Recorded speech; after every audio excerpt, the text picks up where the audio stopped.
मानदमानदं सदा श्रीमोहनं मोहनमानतोऽस्म्यहम् यस्याङ्घ्रिपङ्कजपरागपरप्रभावात् भूताकृते कृतमतां श्रितमाचरामि तं सद्गुरुं सतत सर्वसुखं सदग्र्यं वन्दे सदा विमलबोधघनं विचित्रं व्यासं व्यासकरं वन्दे मुनिं नारायणं स्वयं यतः प्राप्तकृपालोका लोकामुक्ताः कलेर्ग्रहात् यस्य तुण्डाच्युतच्युतो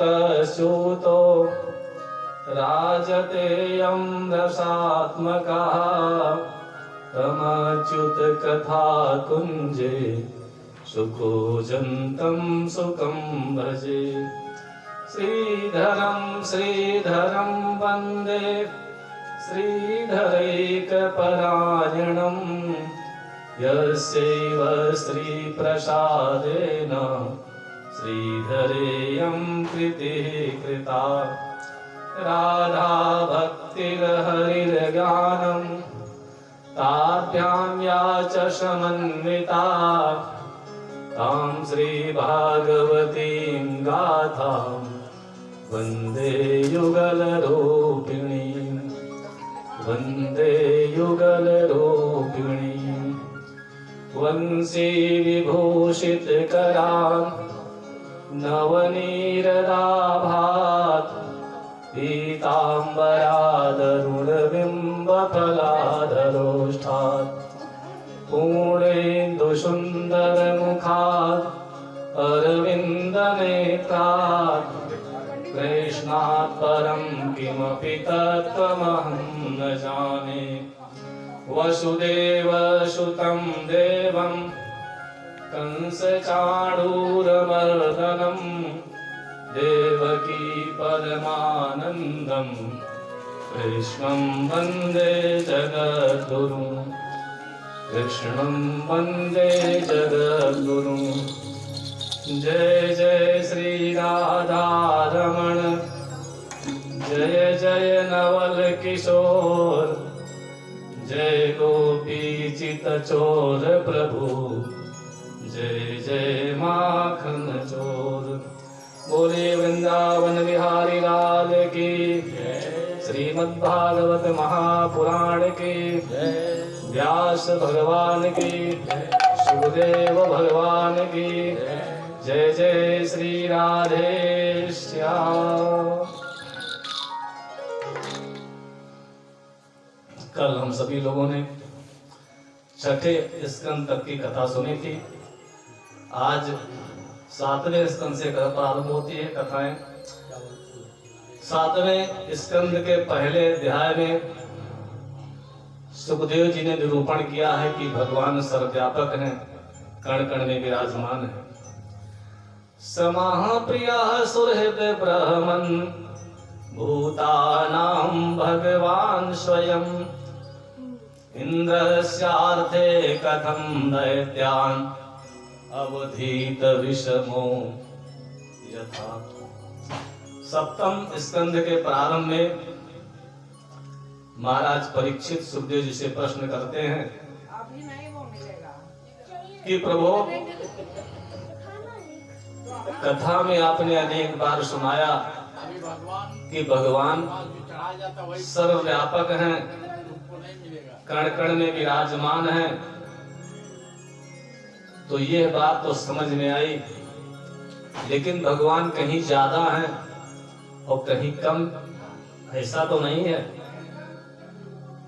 सुखदेव जी कहते हैं राजन, भगवान सर्वत्र और समभाव से विराजमान है, न कहीं कम है न कहीं ज्यादा है।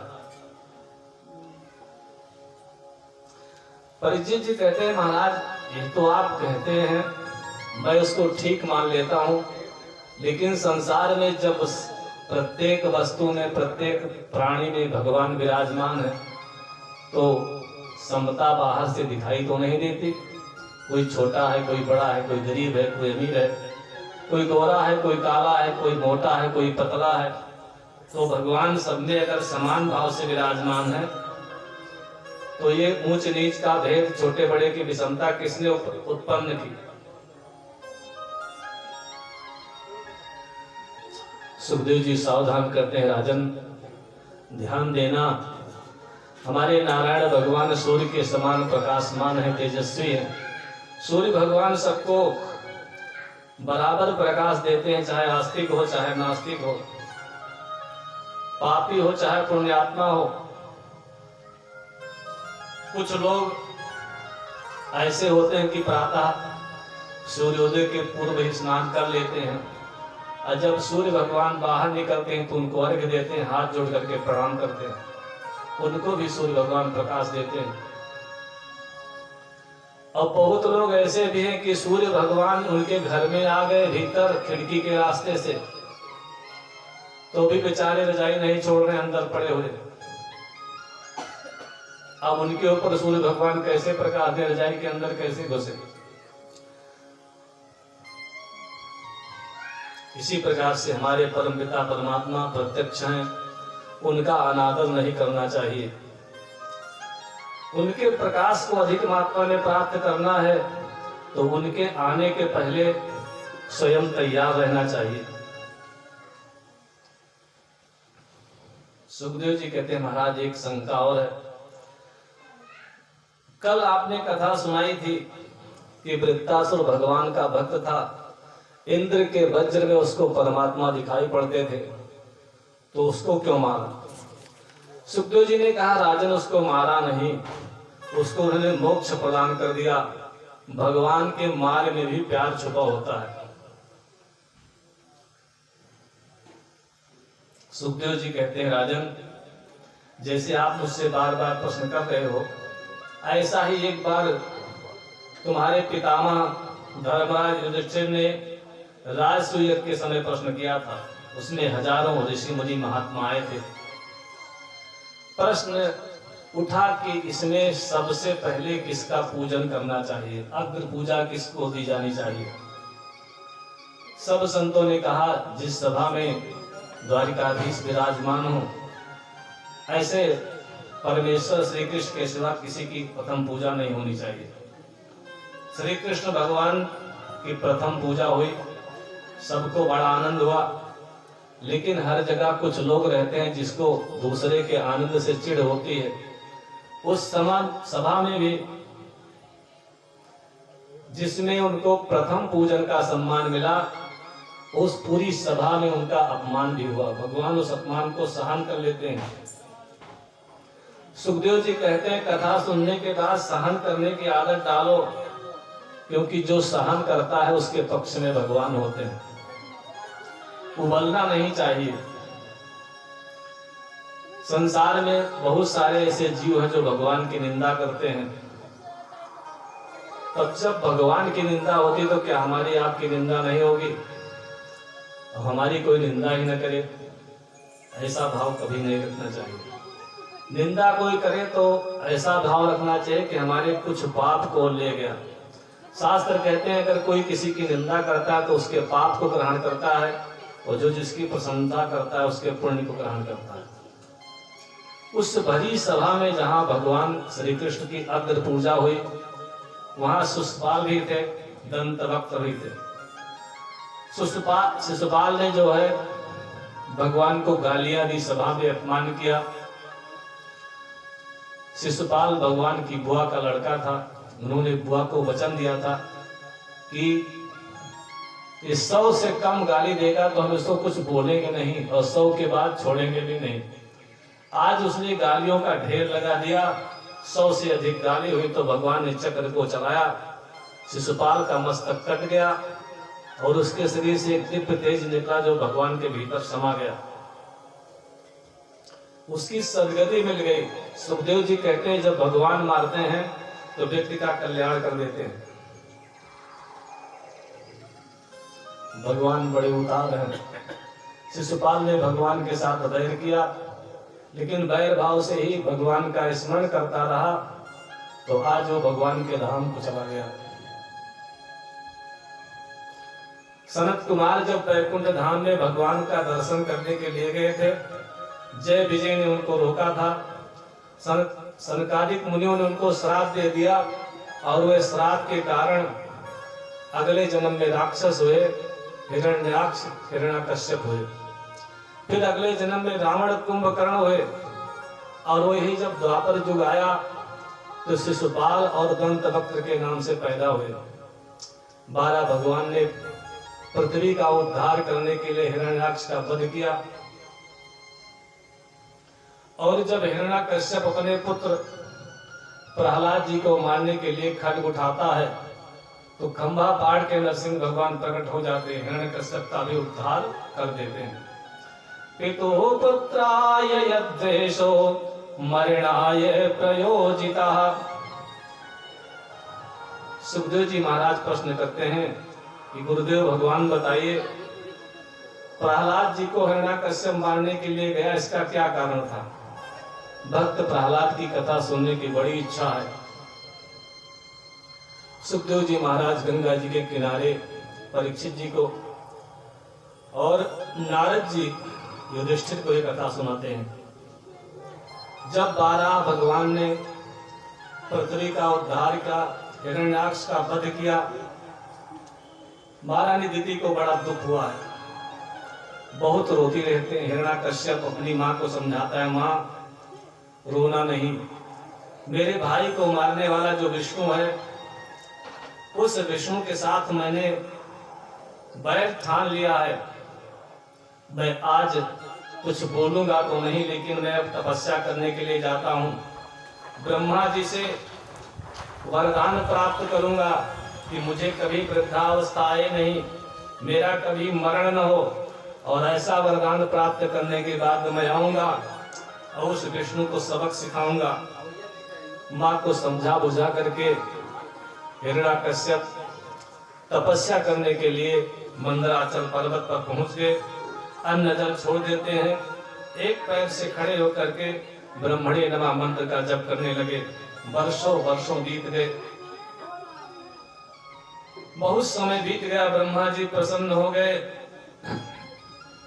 अन्न जल त्याग करके तपस्या कर रहा था। आकाश मंडल की ओर दृष्टि थी, एक पांव से खड़ा हुआ था। तपस्या के प्रभाव से उसका शरीर सोने के समान चमक रहा था। ब्रह्मा जी बोले, बारम रोए।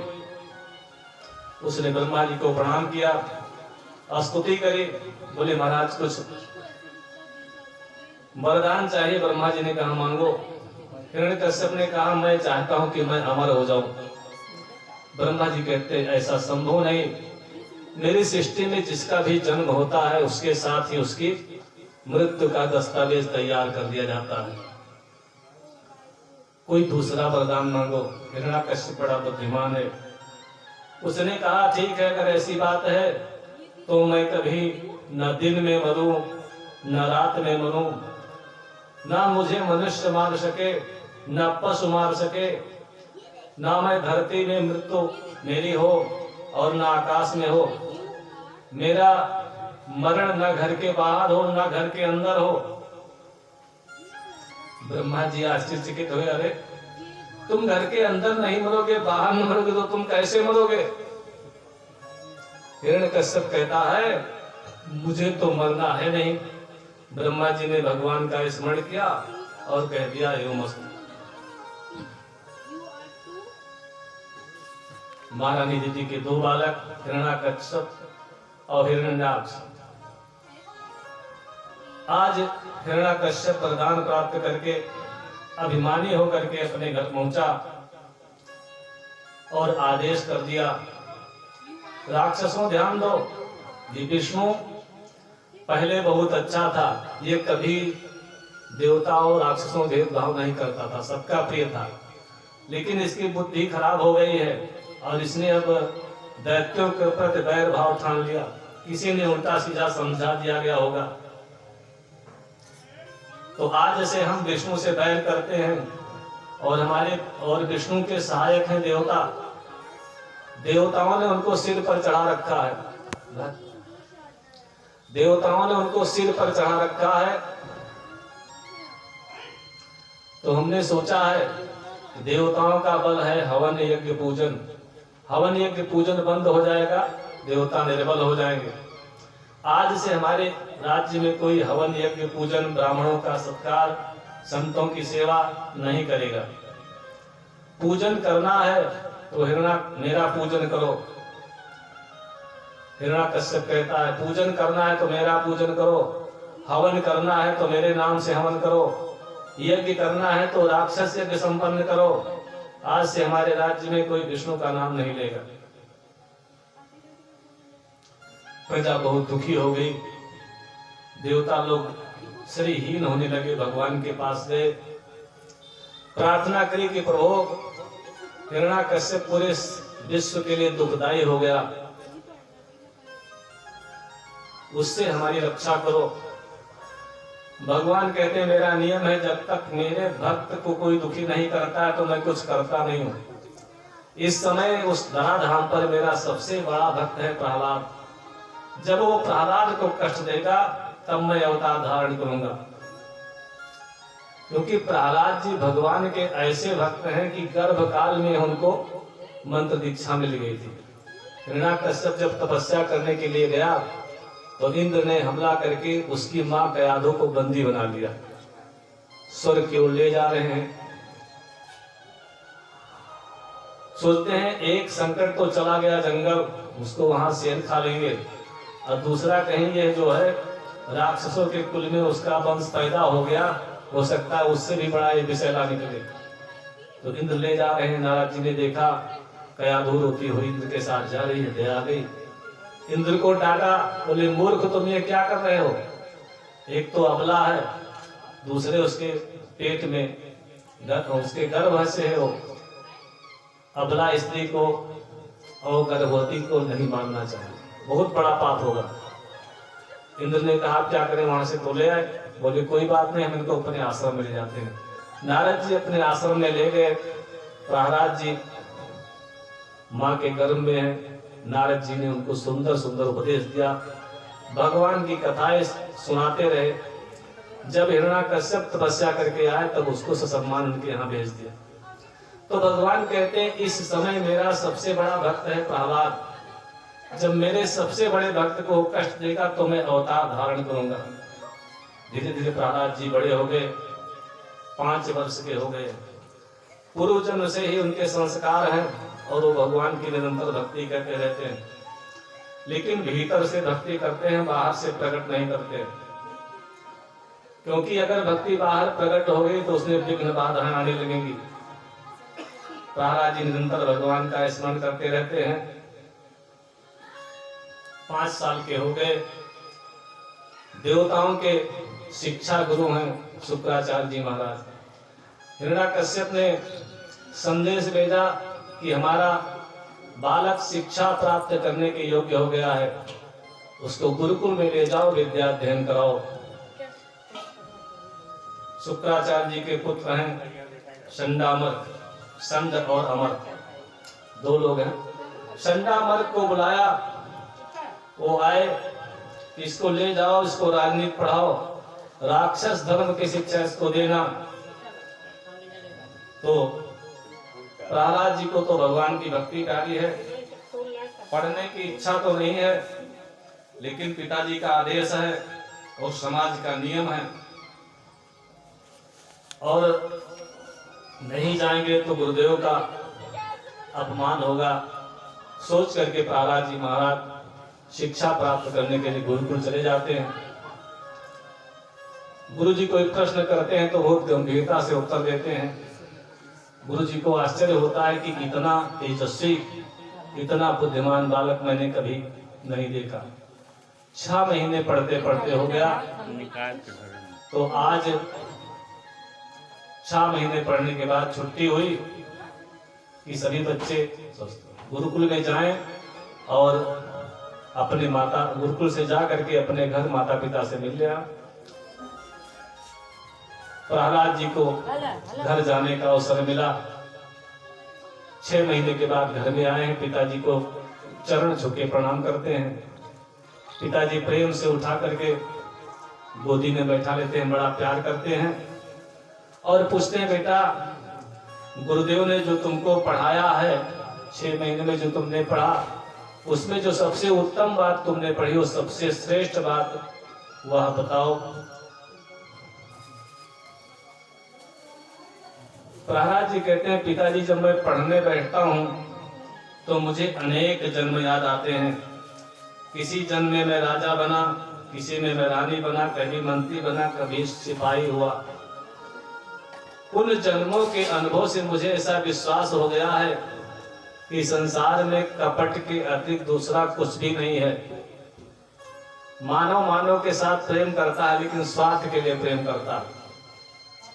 तत्साधु मन्ये सूर्यवर्य देहिनाम सदा समद्विग्न धियाम सद्ग्रहात् हित्वात्मपातं गृहमन्धकूपं वनं गतो यद्धरिमाश्रयेत।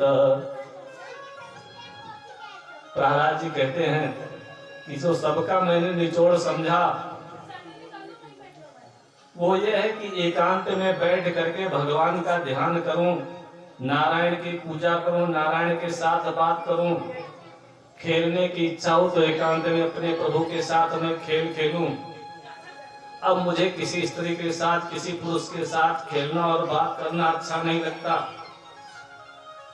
वनं गतो यद्धरिमाश्रयेत, मन कहता है कि वन में चला जाऊं और वहां बैठ करके एकांत में प्रभु का भजन करूं। हिरण्यकश्यप को, अरे ये क्या पढ़ा दिया, ये तो मेरे शत्रु की प्रशंसा कर रहा है। नीचे धकेल दिया गोदी से। राक्षस ने कहा, मारो, ये मेरा शत्रु है।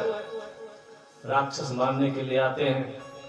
उन सभी राक्षसों के अंदर प्रहलाद जी को भगवान नारायण का दर्शन होता है। संसार में सर्वत्र परमात्मा दिखाई पड़ते हैं। मारने के बहुत सारे प्रयत्न किए गए, लेकिन सफलता नहीं मिली।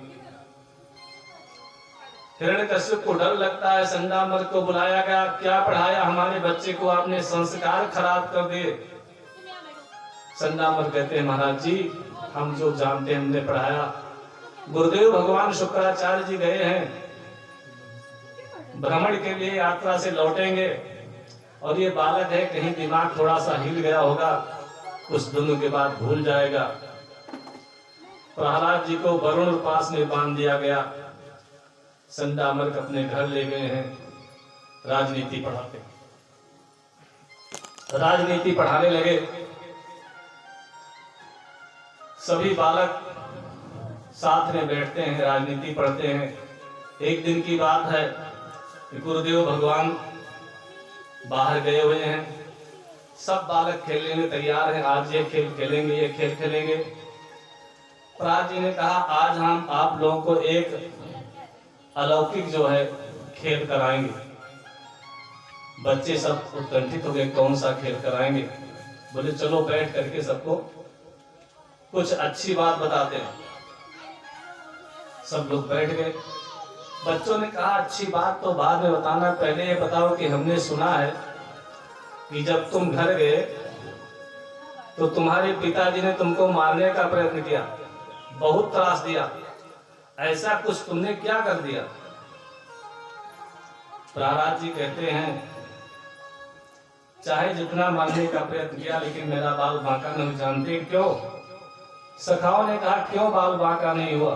प्रहलाद जी कहते हैं, क्योंकि मेरे भगवान मेरे साथ रहते हैं। तुम्हारे भगवान तुम्हारे साथ रहते हैं? हमारे भगवान तो महाराज हिरण्यकश्यप जी हैं। प्रहलाद जी ने कहा, वो तो राजा हैं, वो भगवान थोड़े हैं। तो तुम्हारे भगवान कैसे हैं? प्रहलाद जी ने कहा, हमारे भगवान ऐसे हैं कि उनका नाम लेकर के भजन करो तो तुरंत जो है वो प्रकट हो जाते हैं, आनंद दे देते हैं। बालकों ने कहा, कभी कभी हम लोग भी कीर्तन तो कर लेते हैं, लेकिन भगवान का दर्शन तो होता नहीं है।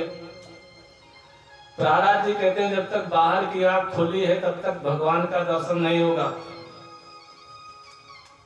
तो क्या करें? बोले बाहर की आंखें बंद करो, तब अंदर की आंख खुलेगी, तब दर्शन होगा। बालक सब लोग आंख बंद करके, पालथी मार करके, हाथ जोड़ करके बैठ जाते हैं। प्रहलाद जी एक एक बालक को स्पर्श करते हैं। प्रहलाद जी के रोम रोम से भगवान के नाम का जप होता रहता है तो सबकी बुद्धि बदल जाती है। प्रहलाद जी कहते हैं आंख बंद की, कुछ दिखाई दिया? सखा कहते कि महाराज कुछ दिखाई तो नहीं दे रहा, कहने कुछ जरूर दिखाई दे रहा है। बोले हाँ, कुछ नीला नीला दिखाई देता है, धुआं धुआं जैसा। प्रहलाद जी कहते हैं बस वही मेरे प्रभु का स्वरूप है, सांवला सलोना उनका स्वरूप है। अगर उनका रंग दिखाई देने लगा तो आगे जब भजन बढ़ेगा तो स्वरूप भी दिखाई देगा। प्रहलाद जी समझाते हैं कि अब जो है आप लोग कीर्तन करो, भगवान के नाम का जप करो। जप करते करते भगवान प्रकट हो जाएंगे। बड़ा सुंदर उपदेश दिया है। हरि का भजन करो, हरि है तुम्हारा। हरि का भजन करो, हरि है तुम्हारा। हरि का भजन करो, हरि है तुम्हारा। हरि का भजन करो, हरि है तुम्हारा।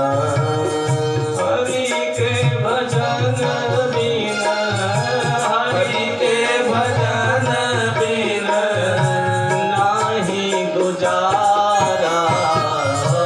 हरि का भजन करो, हरि है तुम्हारा। हरि का भजन करो, हरि है तुम्हारा।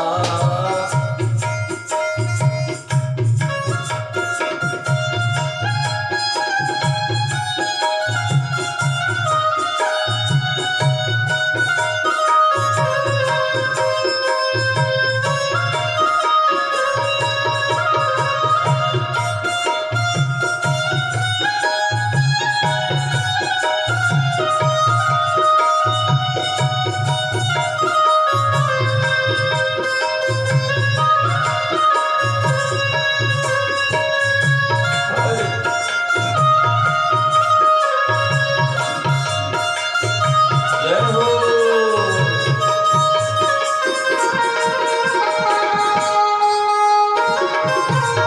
बालक कहते हैं कि महाराज भगवान का नाम जप करने से क्या होगा? हम प्रभु के नाम का भजन करेंगे तो होगा क्या? प्रहलाद जी कहते हैं हरि नाम से तेरा काम बनेगा। जे तेरा काम बनेगा। हरि नाम से तेरा काम बनेगा। हरि नाम से तेरा काम बनेगा। हरि नाम ही तेरे साथ चलेगा। हरि नाम ही तेरे साथ चलेगा। हरि नाम लेने वाला, हरि नाम लेने वाला, हरि का है प्यारा। हरि का भजन करो, हरि है तुम्हारा। हरि का भजन करो, हरि है तुम्हारा। हरि का भजन करो, हरि है तुम्हारा।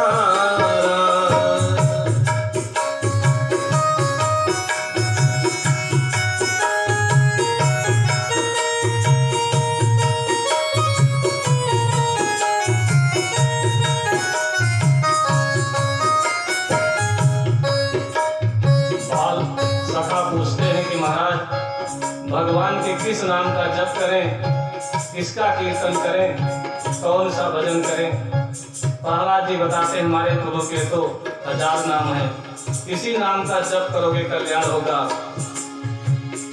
कोई कहे राधे श्याम, कोई कहे सीताराम, कोई कहे राधे श्याम, कोई कहे सीताराम, कोई कहे राधे श्याम, कोई कहे सीताराम, कोई कहे राधे श्याम, कोई कहे सीताराम, कोई गिरधर गोपाल, कोई राधा माधव लाल, कोई गिरधर गोपाल, कोई कहे राधा, कोई राधा माधव लाल, वही हरि दीन बंधु, वही हरि करुणा सिंधु, वही हरि दीन बंधु, वही हरि करुणा सिंधु, नमो बारंबार, हरि का भजन करो, हरि है तुम्हारा। हरि का भजन करो, हरि है तुम्हारा।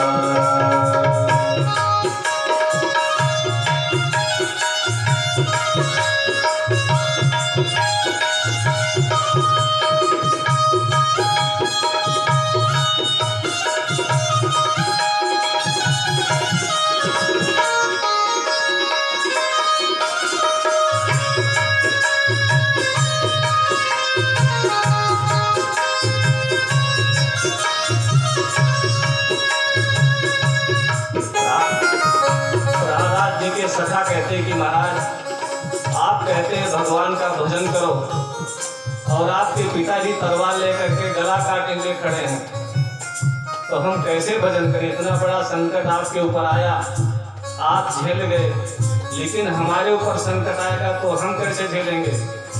प्रहलाद जी कहते हैं चिंता मत करो, दुख सुख भोगे जाओ, दुख सुख भोगे जाओ, लेखा सब मिटाते जाओ, लेखा सब मिटाते जाओ, दुख सुख भोगे जाओ, लेखा सब मिटाते जाओ, सुख सुख भोगे जाओ, लेखा सब मिटाते जाओ, हरि गुण गाते जाओ, हरि को रिझाते जाओ, हरि गुण गाते जाओ, हरि को रिझाते जाओ, वही हरि दीन बंधु, वही हरि करुणा सिंधु, वही हरि दीन बंधु, वही हरि करुणा सिंधु, वही हरि करुणा सिंधु, सबका है प्यारा, हरि का भजन करो, हरि है तुम्हारा। हरि का भजन करो, हरि है तुम्हारा।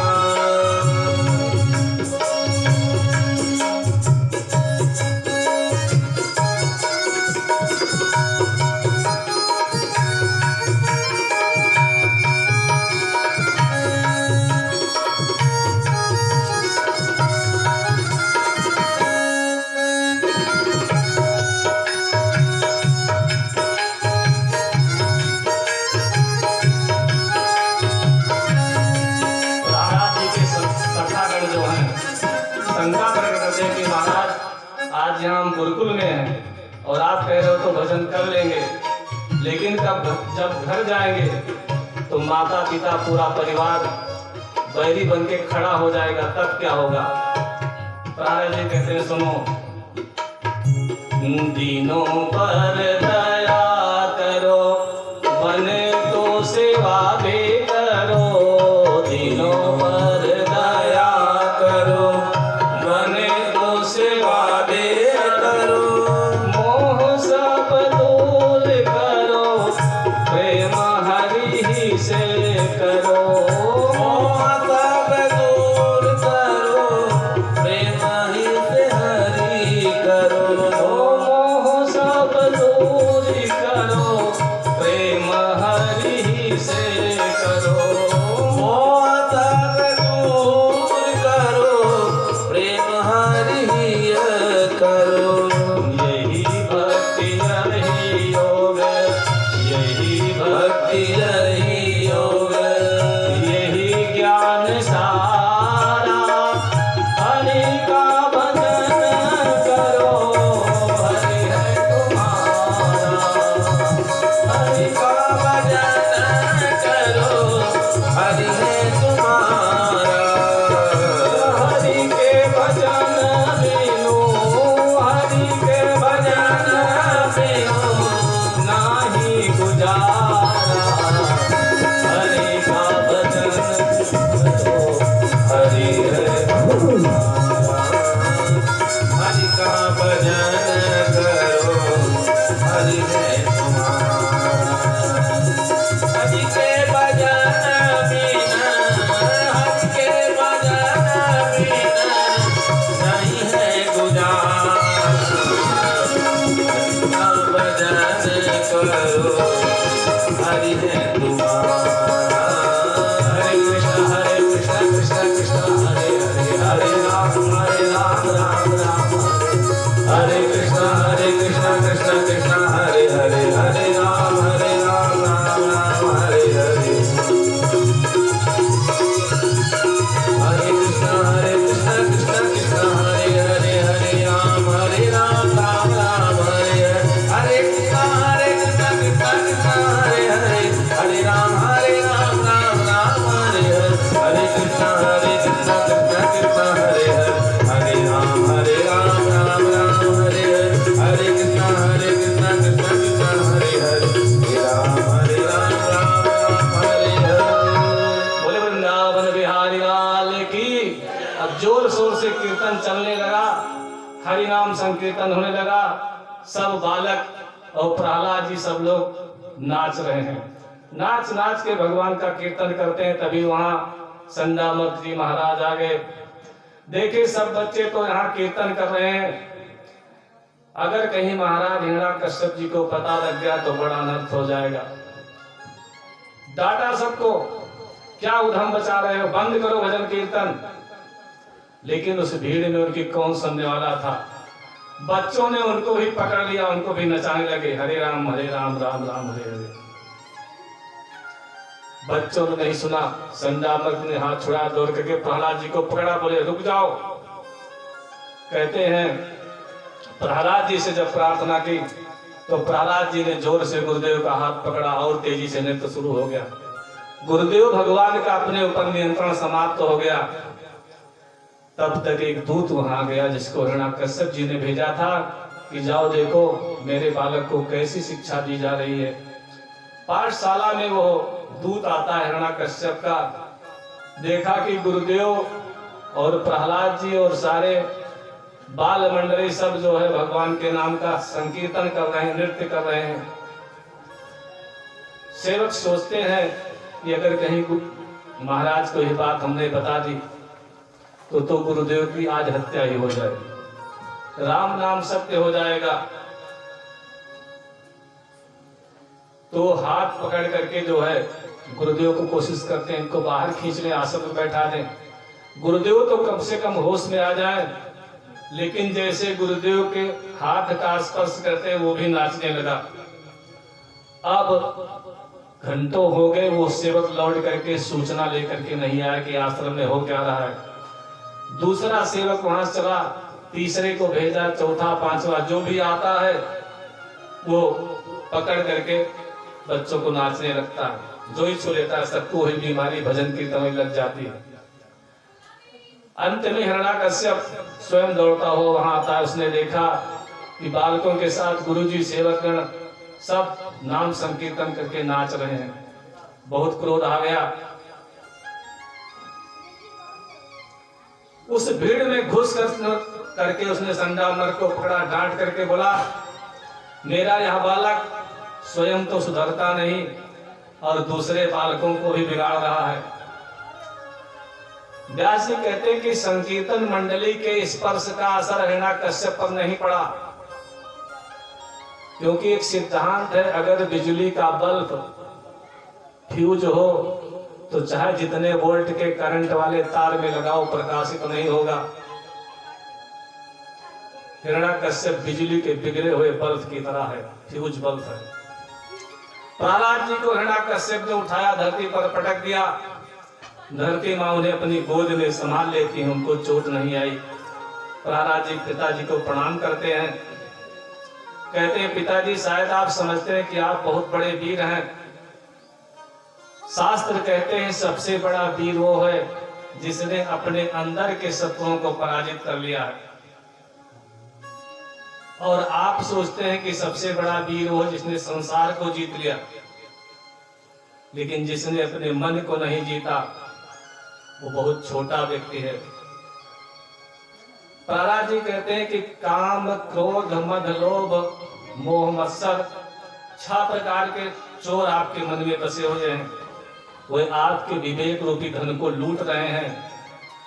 पिताजी आज मुझे आपके मुख पर मृत्यु की छाया दिखाई दे रही है, इसलिए क्रोध न करें, राग द्वेष को त्याग करके परमात्मा का ध्यान करें, नारायण का भजन करें। प्रहलाद की बात सुनकर के हिरण्याकश्यप क्रोध से पागल हो गया, गरज करके बोलता है, मेरा पुत्र होकर के मुझे उपदेश दे रहा, आज मैं तुझे मारूंगा। बुलाओ तुम्हारे रक्षा करने वाला विष्णु कहाँ है। प्रहलाद जी कहते हो तो सर्वत्र है, मेरे अंदर भी है, आपने के भी अंदर है, इस धरती के कण कण में मेरे प्रभु विराजमान है। हिरण्याकश्यप कहता अच्छा, वासौ यदि स सर्वत्र तस्मात् स्तंभे न दृश्यते। अगर वह सर्वत्र है तो इस खंभे में क्यों नहीं दिखाई देता। प्रहलाद जी सीना तान के खड़े हो जाते हैं, पिताजी मेरे प्रभु इस खंभे में भी है, आपकी आंखों में 0 पावर का चश्मा लगाओ इसलिए दिखाई नहीं देता, ठीक पावर का चश्मा लगाओ तो वो आपको दिखाई देंगे। पगला गया हिरण्याकश्यप कहता है, मूर्ख, मैं अभी इस खंभे को तोड़ करके विष्णु को मार डालता हूं। कहते हैं अपनी गदा को उठाया, खंभे पर प्रहार करने के लिए दौड़ा, वो स्तंभ गड़गड़ाहट की जोर से आवाज आई, फट गया स्तंभ।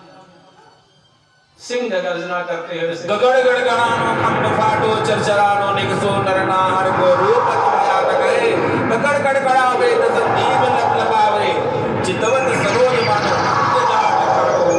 बोलो नरसिंह भगवान की। नरसिंह भगवान प्रकट हो गए, गर्जना करते हैं। नरसिंह भगवान का स्वरूप कैसा है, मुख सिंह जैसा है, कमर के ऊपर सिंह की आकृति और कमर से नीचे मनुष्य की आकृति, भयंकर गर्जना करते हैं। लगता है आज प्रलय आने वाली है, पृथ्वी थर थर कांपने लगी। ब्रह्मा जी भयभीत हो गए, हिरण्याकश्यप को लगा कि मेरा काल आ गया।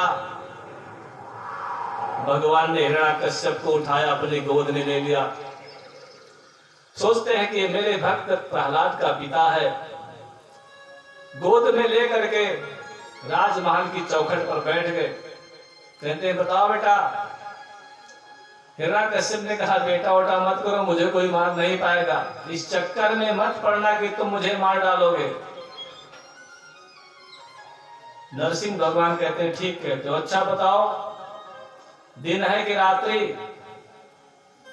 हिरण्याकश्यप ने कहा ना दिन है रात्रि, संध्या का समय है। नरसिंह भगवान पूछते हैं मनुष्य हूं कि पशु। कहीं महाराज आप तो न पशु हो न मनुष्य हो, आप तो दोनों हो। भीतर हो कि बाहर, चौखट पर बैठे क्या बताएं। उसने वरदान मांगा था कि ब्रह्मा की सृष्टि में बनाई हुई किसी वस्तु से मेरी मृत्यु न हो। तो ब्रह्मा ने मनुष्य बनाए, पशु बनाए, लेकिन नरसिंह तो बनाया नहीं। भगवान ने कहा मुझे ब्रह्मा ने नहीं बनाया। अपने पैने नखों से हिरण्याकश्यप को फाड़ डाला, उसकी हथेलियों को निकाल करके उसकी माला पहन ली, फिर बार बार गर्जना करने लगे। देवता सोचते हैं प्रलय करेंगे क्या, उनका क्रोध नहीं शांत हो रहा है। ब्रह्मा जी बहुत दूर खड़े हाथ जोड़ कर कहते हैं महाराज शांत हो जाओ, शांत हो जाओ, राक्षस मर गया है। भगवान का क्रोध नहीं शांत होता। लक्ष्मी जी की हिम्मत नहीं कि भगवान के सामने जाए। ब्रह्मा जी ने प्रहलाद से कहा बेटा तुम्हारे लिए भगवान को प्रकट होना पड़ा, तू ही जा मेरे प्रभु को शांत कर। एक सिद्धांत है कि सब एक दूसरे से डरते हैं, लेकिन सिंह का बालक कभी सिंह से नहीं डरता। भगवान का बालक हाथ जोड़ करके नरसिंह भगवान के पास पहुंचा और सिर चरणों में लौट करके प्रणाम किया। नरसिंह भगवान की निगाह नीची हुई, आंखें भीग गई, हृदय पिघल गया, प्रेम पैदा हुआ। अपने पुत्र प्रहलाद को गोद में उठा लेते हैं। जो नरसिंह भगवान हिरण्याकश्यप के लिए वज्र से भी ज्यादा कठोर थे, अब जब प्रहलाद गोद में आ गए तो वो मक्खन से भी ज्यादा कोमल हो गए। बहुत प्रसन्न है, आज मेरा प्रहलाद मेरी गोद में आ गया है। बालक को गोद में लेकर के प्यार करते हैं, बार बार उसके मुख को निहारते हैं, जीभ से उसको चाटते हैं, सिर के ऊपर हाथ फेरते हैं। बड़ा कोमल बालक है। नरसिंह भगवान कहते हैं तुम्हारे पिता ने तुम्हें बड़ा दुख दिया है, तूने बहुत दुख सहा है। तुम्हारे इस कोमल शरीर को देखकर मुझे लगता मैंने आने में बहुत विलंब कर दिया, तुझे बहुत दुख सहना पड़ा बेटा। इस विलंब के लिए मैं तुमसे क्षमा मांगती हूँ। प्रहलाद जी चरण वंदना करने लगे, आप मेरे स्वामी हो, मैं आपका सेवक हूँ। मैं सत्य कहता हूँ कि प्रभु मैंने आज तक कोई दुख सहन किया ही नहीं। मैं तो हर घटना में आपका ही चित्र देखता था, सब में मुझे आनंद ही आनंद आता था। आज भक्त भगवान दोनों एक हो गए। नरसिंह भगवान का क्रोध प्रहलाद के द्वारा स्तुति करने पर धीरे धीरे शांत हो गया। भगवान प्रहलाद जी के वचन को सत्य करने के लिए और इस बात को प्रतिभाषित करने के लिए कि अणु अणु में मेरी सत्ता है, आज उस पत्थर के खंभे से प्रकट हो गए। अपने यहाँ कहावत भी चलती है, मानो तो देव नहीं पत्थर।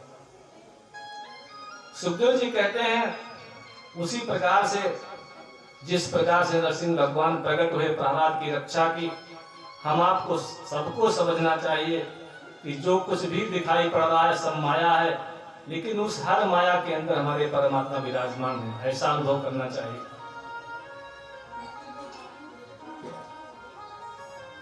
परीक्षित जी कहते हैं कि महाराज एक बात बताइए कि सब लोग भगवान की भक्ति करते हैं, लेकिन कभी लोग कहते हैं कि भक्ति क्या भजन क्या, लेकिन आनंद नहीं आया। तो कुछ दिन 2-4 माला का जबकि 1-8 महीने बीता तो गोमुखी रख दिया अलमारी में, धूप आरती उसकी करते हैं, कौन 1 घंटे हाथ पांव थोड़े बैठ कर। सुखदेव जी कहते हैं कि भगवान की भक्ति करने पर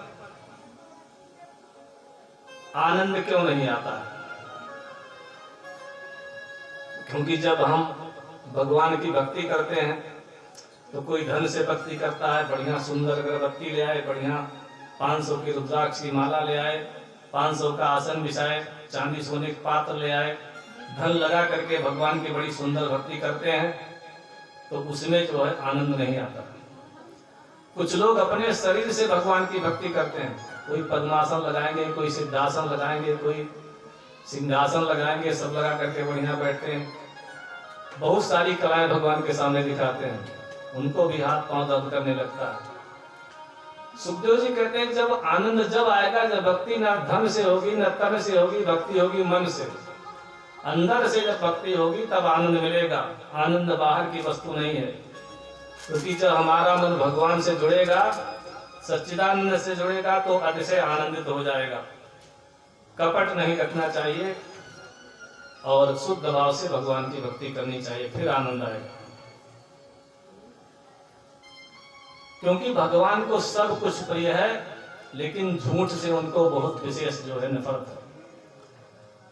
रामचरितमानस में तुलसीदास जी ने लिखा भी है, निर्मल मन सो जन मोहि पावा, अमोहि कपट छल छिद्र न भावा। महाभारत में एक कथा आती है कि महाराज युधिष्ठिर जीवन में केवल एक बार जो है झूठ बोले थे, भी पूरा नहीं आधा बोले थे, 16 आना नहीं 8 आना। आधा झूठ बोलने पर उनको नरक का दर्शन करना पड़ा। जब अश्वत्थामा मारा गया था, हाथी मार करके बोले तो बोले कि अश्वत्थामा मारा गया, और धीरे से बोले किंतु हाथी। द्रोणाचार्य के पुत्र का नाम था, वो हथियार रख दिए और पराजित हो गए। शरीर छूटने के बाद धर्मराज को यमराज के दूत नरक लोक में ले गए। धर्मराज ने प्रश्न किया कि मैंने कभी पाप किया नहीं, मुझे यहाँ क्यों लाए हो? जमदूतों ने कहा कि महाराज एक बार आप 50% झूठ बोले थे, सत्य में झूठ को आपने मिला दिया था। ये देखिए आपकी पुस्तक पे लिखा हुआ है, जो आपका बही खाता है। सुखदेव जी कहते हैं कि हम अपने पुण्यों का लेखा जोखा तो करते हैं, लेकिन हम कभी अपने पापों का लेखा जोखा नहीं करते। अगर हम कोई ऐसी डायरी बनाएं जिसमें लिखें कि आज दिन भर में हमने कितने पाप किए हैं, तो शायद हमें पाप का प्रायश्चित करने की इच्छा बने।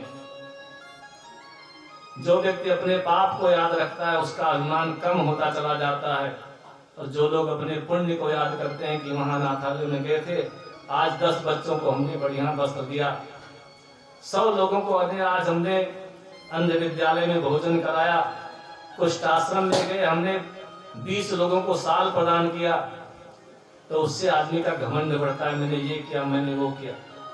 और जब अपनी गलती याद रहेगी तो घमंड नहीं आएगा, मुझसे आज ये गलती हुई, आज मैंने पिताजी के प्रति कड़वे शब्दों का प्रयोग किया, आज मैंने अपने निर्दोष बच्चे को डांट दिया, आज पत्नी से मैं बहुत कड़वा बोल गया, तो फिर आगे जब वो याद रहेगा आगे गलती होने की संभावना कम रहती है। सुखदेव जी कहते हैं कि राजन, जब दुख आए तो समझ लो भगवान की कृपा हो रही है। परीक्षित जी ने कहा कि दुख आए तो भगवान की कृपा कैसे? सुखदेव जी कहते हैं तुम्हारा उदाहरण तुम्हारे ही सामने है। तुम्हारे ऊपर जब तक्षक के काटने का दुख आया तो श्रीमद् भागवत की कथा मिल गई, इतने सारे कई हजार ऋषियों के एक साथ दर्शन मिल गए। अगर ये दुख तुम्हारे ऊपर नहीं आता तो कोई ऐसा सौभाग्य मिलता? परीक्षित जी महाराज की आंखें नम हो गई। जीवन में कैसे भी दुख का प्रसंग आए, दुख का प्रसंग आए तो घबराना नहीं। अपने यहाँ जितने साधु संत बड़े बड़े लोग हुए हैं, उनके जीवन में बड़े बड़े दुख आए, पहाड़ जैसे दुख आए हैं, तो भगवान ने उसको भी हल्का कर दिया। हमेशा याद रखना चाहिए कि दुख के पीछे सुख खड़ा है। जितना बड़ा दुख आएगा उससे बड़ा सुख आने वाला है। अगर मन में कोई विकार आता है, भगवान की स्तुति करने लगो, भगवान के मंत्र का जप करने लगो, धीरे धीरे विकार शांत हो जाएगा। जब भी मन बिगड़े तो भगवान के चरणों में जाकर के बैठ जाओ। आज हमारे प्रहलाद जी महाराज, आज मृत्यु का संकट आया तो आज नरसिंह भगवान की गोद में विराजमान है। कहते हैं कि ब्रह्मादया सुरगणा मुनयोत सिद्धा सत्वैकता नमतयो वचसां प्रवाहि नाराधितं पुरगुणैरधुनापि पिप्रुः किं तोष्टुमर्हति समे हरिरुग्रजाते। संकादिक देवता ब्रह्मादि विश्वामित्र से बड़े बड़े ऋषि हजारों वर्ष तक तपस्या करते हैं, फिर भी भगवान का दर्शन नहीं होता। प्रहलाद जी कहते हैं मैं कितना सौभाग्यशाली हूँ, आज मुझे परमात्मा दर्शन देने के लिए मेरे घर पधारे, मुझे गोद में ले लिया, अपना हाथ मेरे मस्तक के ऊपर रखा। कहते हैं जो बालक माँ की गोद में रहता वो डरता नहीं, शेर होता है। संसार में कुछ भी होता रहे, लेकिन जो बच्चा माँ की गोद में निर्भय रहता है, आज भगवान ने मुझे गोद में ले लिया है, मेरे मस्तक के ऊपर हाथ रखा है, आज मैं कृतार्थ हूँ। आज मुझे ऐसा लगा कि भगवान को प्राप्त करने के लिए बहुत धन कमाने की आवश्यकता नहीं है, मंदिर बनवाने की आवश्यकता नहीं है, बहुत पूजन करने की आवश्यकता नहीं है। आज तो बड़ी कृपा हुई, हम पर कोई संकट आया तो हमारे परमात्मा मेरे पास आकर के खड़े हो गए। बोलिए भक्त और भगवान की जय।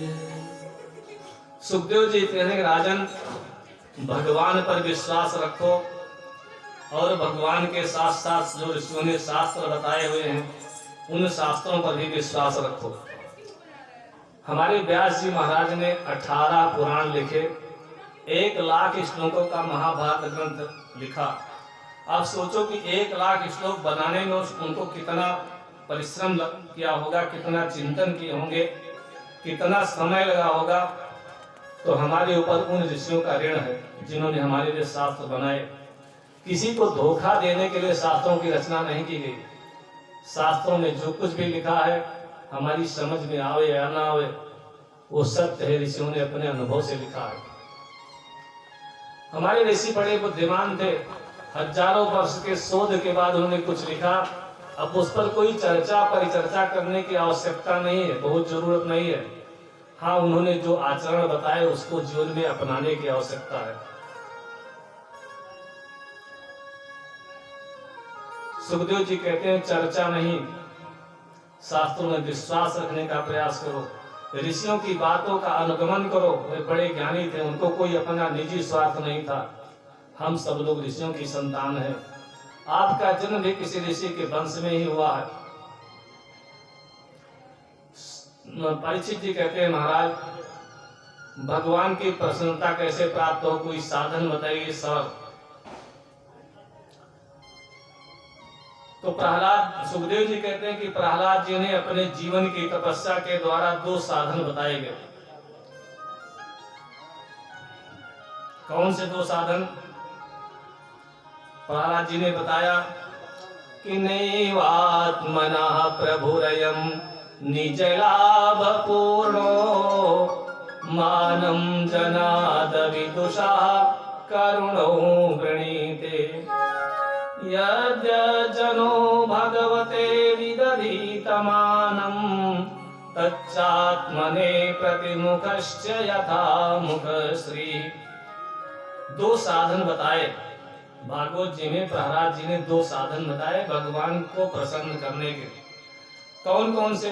एक तो बताया कि प्रेम से भगवान की पूजा करो, ध्यान करो और भगवान के नाम का जप करते हुए भगवान का स्मरण करो। जीभ से भगवान का नाम निकले और मन में उनकी याद आ जाए तो भगवान को प्रसन्न करने के लिए 2 साधन बताए गए, एक सेवा और दूसरा स्मरण। सेवा क्या है? संसार में जो कुछ भी है सब भगवान की सृष्टि हो, भगवान स्वयं ही कण कण में विराजमान है। भगवान की जो भी मूर्तियां हमारे आपके सामने है, चाहे वह मानव स्वरूप में हो चाहे पुरुष स्वरूप में हो, जहाँ कहीं भी सेवा की आवश्यकता पड़े, जो हमसे बन पड़ सके, तो भगवान के इन अंशों की सेवा करनी चाहिए और इन सेवा करते हुए निरंतर भगवान का स्मरण करना चाहिए। यही जीव का धर्म। कहते हैं भगवान की पूजा किए बिना पानी भी नहीं पीना चाहिए। पानी किसने दिया है? पानी हम लोग नहीं उत्पन्न कर सकते, पानी भगवान की देन है। भजन पहले भोजन बाद में। कहते हैं जो बिना भजन किए पानी पीता हो, भगवान की सेवा किए बिना जो खाता है वो पाप खाता है। भगवान की सेवा पूजा किए बिना नहीं खाना चाहिए।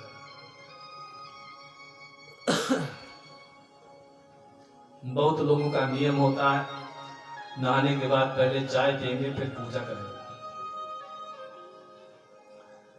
चाय पीना कोई बुरी बात नहीं है, चाय पियो खूब पियो, लेकिन कम से कम 10-5 मिनट भगवान के पास समय लगाओ, 2-4 माला का जप हो जाए।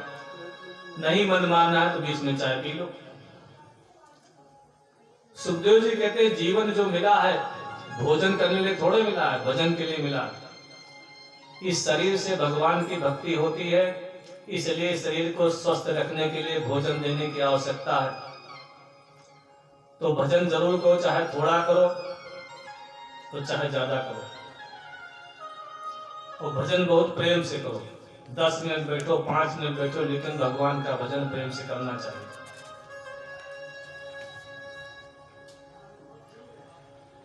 सुखदेव जी आगे कहते हैं कि पुत्र जो पाप पुण्य करता है उससे माता पिता की सदगति दुर्गति होती। पुत्र जो कुछ भी करता है उसका फल माता पिता को मिलता है। शास्त्र कहते हैं कि पुत्र अगर अति पापी हो तो पुत्र के पाप से माँ बाप की दुर्गति हो जाती है। अब पुत्र अति पुण्यशाली हो तो पुत्र की भक्ति से माता पिता को मुक्ति मिल जाती है। नरसिंह भगवान कहते हैं कि प्रहलाद से कि तुम्हारे जैसा भगवान का भक्त पुत्र माता पिता का उद्धार कर देता है।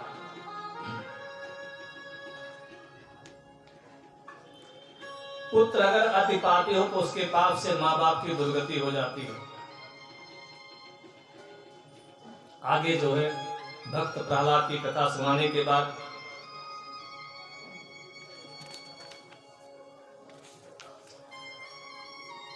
नारद जी युधिष्ठिर से कहते हैं कि जो सरल हृदय होता है उसको भगवान का दर्शन होता है। प्रश्न किया उन्होंने युधिष्ठिर कि भगवान का दर्शन किसे होता है? तो नारद जी कहते हैं जो सरल हृदय होता है उसको भगवान का दर्शन होता है। उदाहरण स्वरूप बताते हैं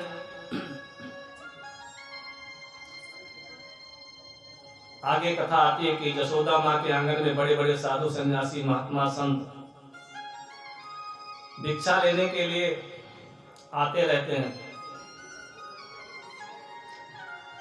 साधु संतों को बैठा करके माँ भिक्षा देती हैं, उनसे हाल चाल पूछती हैं, आप कब से साधु बने, आपने कहाँ कहाँ दर्शन किया, कौन कौन से तीर्थों की यात्रा किया। कोई कहता है कि मैया मैं जब 40 वर्ष का हुआ तो मैंने गृहस्थ धर्म को त्याग करके साधु बन गया। प्रातः काल 4 बजे उठता हूँ, ध्यान करता हूँ, जप करता हूँ, और बहुत दिनों से ऐसा चल रहा है। लेकिन मुझे लगता है मेरे द्वारा इतने अधिक पाप हो गए हैं, मुझे कभी भगवान का दर्शन नहीं होता, स्वप्न में भी दर्शन नहीं होता। वो संत कहते हैं कि भैया मैंने सुना है कि तुम्हारी गोद में भगवान खेलते रहते हैं, एक बार हमको भी दर्शन करा दो, हम तुम्हारे यहाँ भिक्षा लेने के लिए नहीं आए हैं।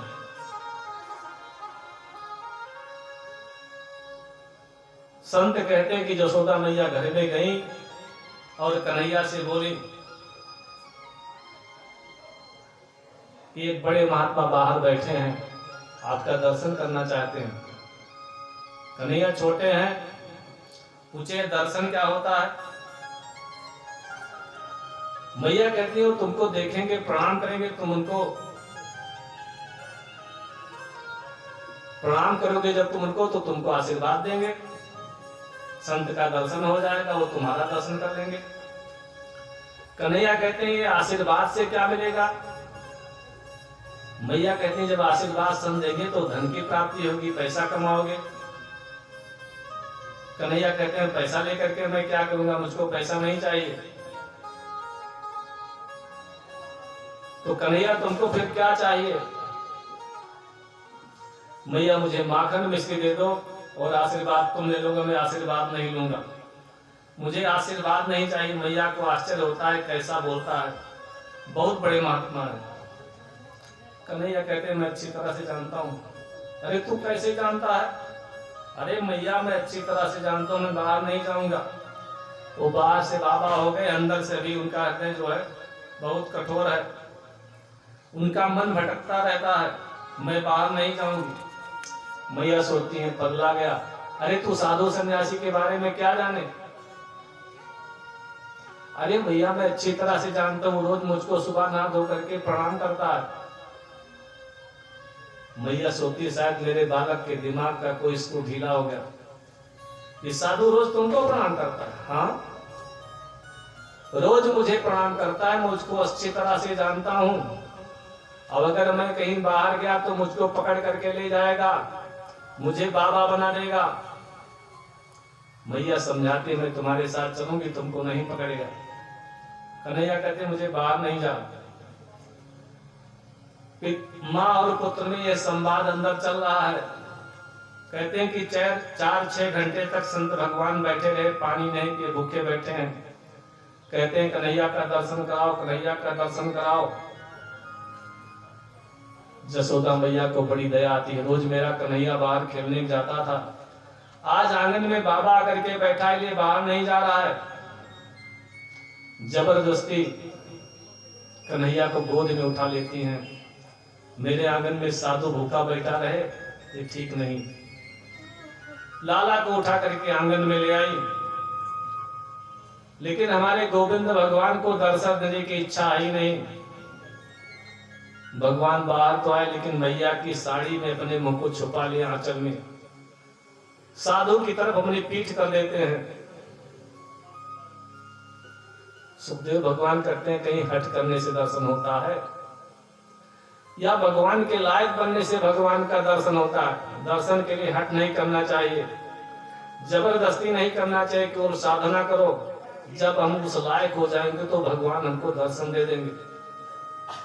नारद जी धर्मराज से कहते हैं कि जो गोविंद तुम्हारी सभा में बैठे छोटे से थे, तभी से अपने स्वरूप को छिपाते रहे हैं। इनको ऐसी आदत ही पड़ गई है, इसलिए मैं तुम्हें बताता हूं, यह सत्य है कि श्री कृष्ण परमात्मा। बहुत जोर दे करके जब नारद जी ने कहा तो धर्मराज जी को विश्वास हुआ। भगवान के चरणों में प्रणाम करते हैं। प्रहलाद चरित्र की यहाँ समाप्ति होते हैं। इस चरित्र के समाप्ति में युधिष्ठिर को भगवान श्री कृष्ण से साक्षात्कार होता है। अष्टम स्कंद में कथा प्रारंभ होती है। सर्वप्रथम उसमें गजेंद्र मोक्ष की कथा है। इसके बाद देवताओं और देवताओं के द्वारा समुद्र मंथन की कथा आती है, जिसमें जब 14 रत्न पैदा हुए, अंतिम रत्न अमृत पैदा हुआ, उसको बांटने के लिए भगवान जो मोहिनी रूप धारण किया उसकी कथा आती है। और इस कथा को सुनाने के बाद सुखदेव जी महाराज कहते हैं आज अब हम आपको कश्यप ऋषि के यहाँ जो भगवान वामन के अवतार की कथा हुई थी, भगवान वामन के अवतार की कथा आपको सुनाते हैं। बले पदत्रयं भूमे कशमाद्धरिरयाचत भूतेश्वरः कृपणवल्लभ